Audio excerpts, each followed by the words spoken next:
A paz do Senhor, meninas. Primeiro eu quero pedir desculpa a vocês pela demora de postar a palavra. Essa semana foi um pouquinho difícil. A minha filha estava doente, mas para honra e glória do Senhor ela já está bem, voltou a trabalhar.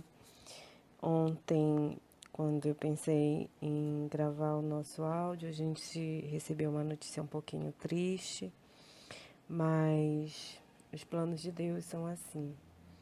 E eu escolhi uma versão de Provérbios 27, que ela está na linguagem do dia de hoje, e não foi à toa que eu escolhi. Eu escolhi porque ela vai falar muito claramente com cada uma de nós, e eu espero contribuir com esse período de estudos, e eu espero que vocês cresçam ainda mais com os ensinamentos que a Ana Paula tem proposto através das nossas vidas neste lugar. Então, vamos orar para mim começar, tá? Oremos. Senhor Deus, eterno Pai, toda honra e toda glória seja dada ao Teu nome, ó Deus, porque nós sabemos, Senhor, que tudo vem do Senhor.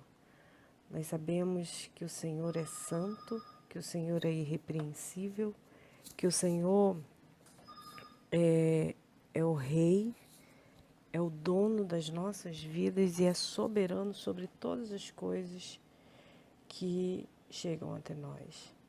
E é nessa certeza, ó Deus, que eu venho até o Senhor te pedir que fale aos nossos corações, que o Teu Santo Espírito esteja neste lugar e que aqui, Senhor, a Tua vontade seja soberana e perfeita.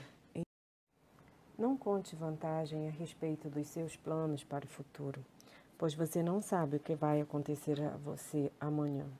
Ninguém elogia a si mesmo se houver elogios que venham dos outros. As pedras e as areias são pesadas, mas os problemas causados pelo mau gênio dos tolos pesam mais ainda. O ódio é cruel e destruidor, mas a inveja é pior ainda. É melhor a crítica franca do que o amor sem fraqueza. O amigo quer o nosso bem, mesmo quando nos fere, mas quando o inimigo abraçar você, tome cuidado. Quem está com o estômago cheio rejeita até o mel, mas para quem está com fome, até a comida amarga é doce. Uma pessoa longe de casa é como um pássaro longe do ninho. Assim como os perfumes alegram a vida, a amizade sincera dá ânimo para viver. Não abandone o seu amigo, nem o amigo do seu pai. Se você estiver em dificuldades, não peça ajuda ao seu irmão. Vale mais um vizinho perto do que um irmão longe. Seja sábio, meu filho. Então eu serei feliz e saberei dar uma boa resposta a quem me criticar. A pessoa sensata vê o perigo e se esconde, mas a insensata vai em frente e acaba mal. Quem aceita ser fiador do estranho deve dar a sua roupa como garantia de pagamento. Quando alguém acorda um amigo de manhã bem cedo com um grito de bom dia, o seu cumprimento soa como uma maldição. A esposa briguenta é como um dia triste em que a chuva não para de cair. O que é que você pode fazer para que ela fique calada? Você já procurou fazer o vento parar ou tentou pegar o óleo com a mão? As pessoas aprendem umas com as outras, assim como o ferro afia o próprio ferro. Cuide bem da sua figueira e você terá figos para comer. Trate bem o seu patrão e você será recompensado. Assim como a água reflete o rosto da gente, o coração mostra o que a pessoa é. Os desejos das pessoas são como o mundo dos mortos. Sempre há lugar para mais um. Assim como o ouro e a prata são provados pelo fogo, o bom nome de uma pessoa também pode ser posto à prova.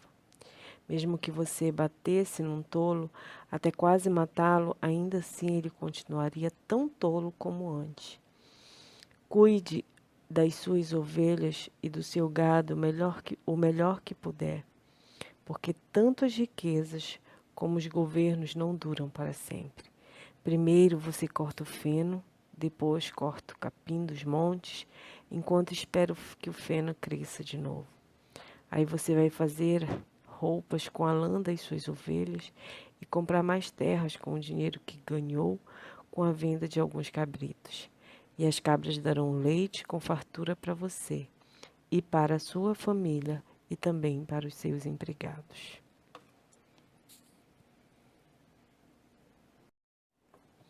Bom, meninas, eu escolhi essa versão porque ela é muito fácil. Primeiro, porque ela é muito fácil da gente entender. Segundo, porque ela especifica muito bem, muito claramente, duas esferas que a gente fala muito. Uma é a família e a outra é a amizade. Mas hoje eu resolvi deixar de lado um pouco a questão família, porque muitas de nós aqui, por muito tempo, permaneceu muito ferida por conta das situações causadas, a maioria das vezes, por nós mesmas, mas que a nossa cegueira espiritual nos impede, a maioria das vezes, de enxergar que o problema está em nós e não no outro, não no amigo, não no esposo, não no filho, não nas pessoas, não no chefe, mas está em nós. Geralmente, quando a gente se incomoda muito com uma coisa, em alguém especificamente, é porque aquilo está indo de encontro àquilo que no fundo nós também somos. Por isso aquilo nos incomoda. E no versículo 6, para começar, quando diz assim, que o amigo quer o nosso bem, mesmo quando nos fere, mas quando o inimigo abraçar você, tome cuidado. Aí eu quero vir para cá, para esse lugar, especificamente, para o grupo de estudos e também lá para o MJ.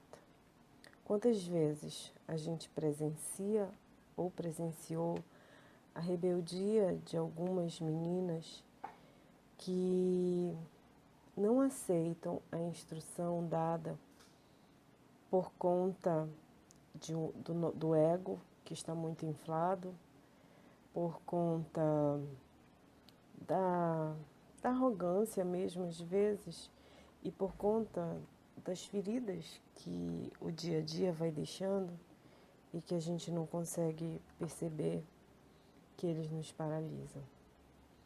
Mas, por muitas das vezes, nós encontramos pelo caminho pessoas como a Ana, especificamente, e a Mônica, que dispõem um tempo muito grande e precioso para todas nós, para nos orientarem, para nos advertirem, para conversarem, e a gente muitas das vezes não aceita muito bem isso.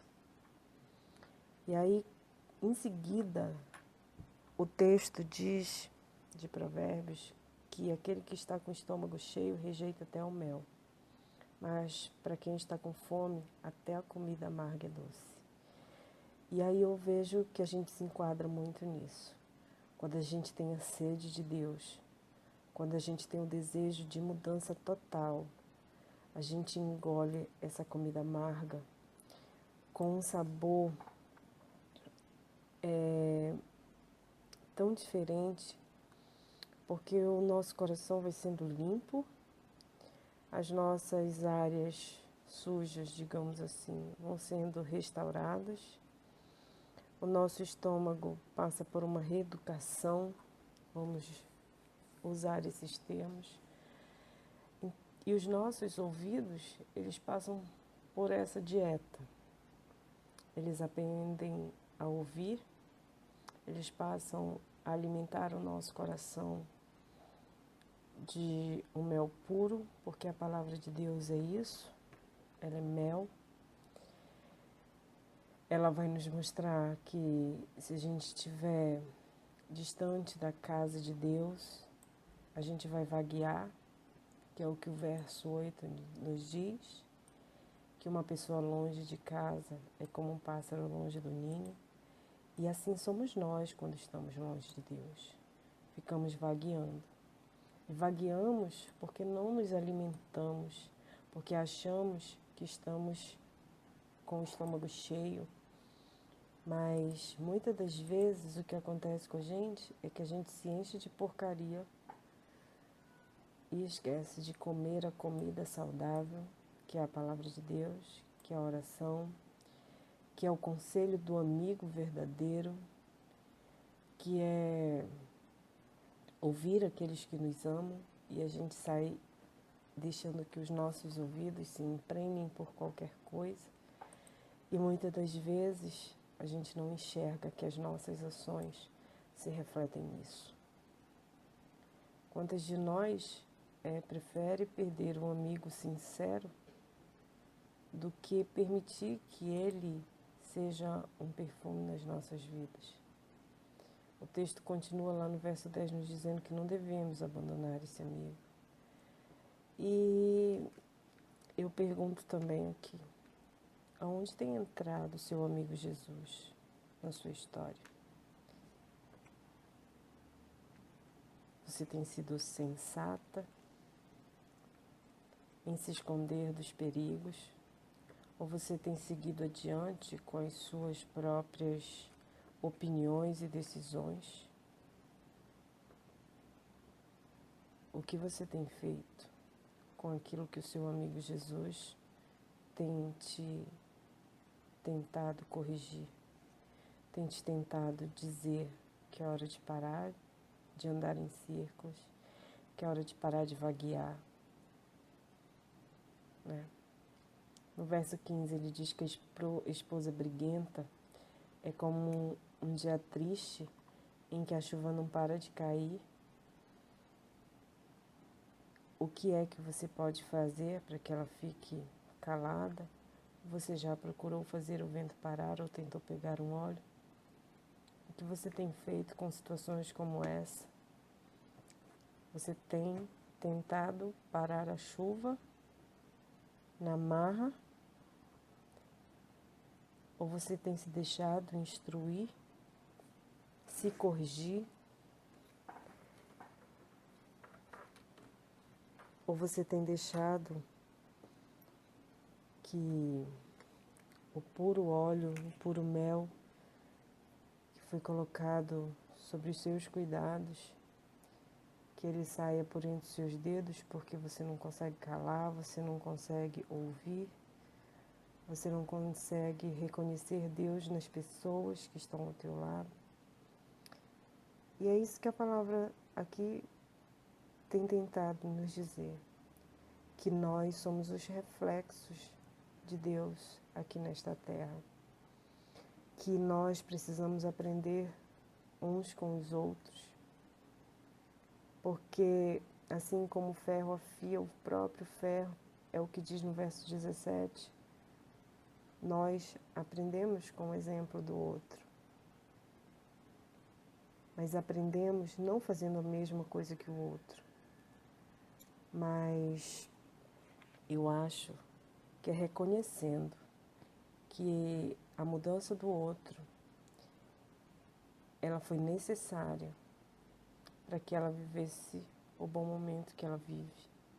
E aí nós devemos tentar fazer isso. Nós devemos tentar cuidar bem da nossa figueira. Nós devemos tentar cuidar bem daquilo que Deus nos entrega para que a gente consiga colher os bons frutos.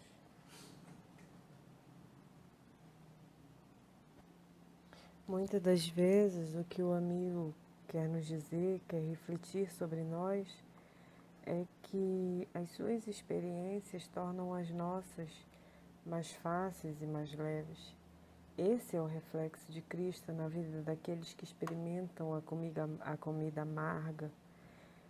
Esse é o reflexo daqueles que se permitem ser colocados à prova, aqueles que pagam um preço e que passam a entender que tudo isso é necessário. Certamente pessoas que nós encontramos ao longo da vida e que passaram por algum tipo de prova tornam-se mais fortes.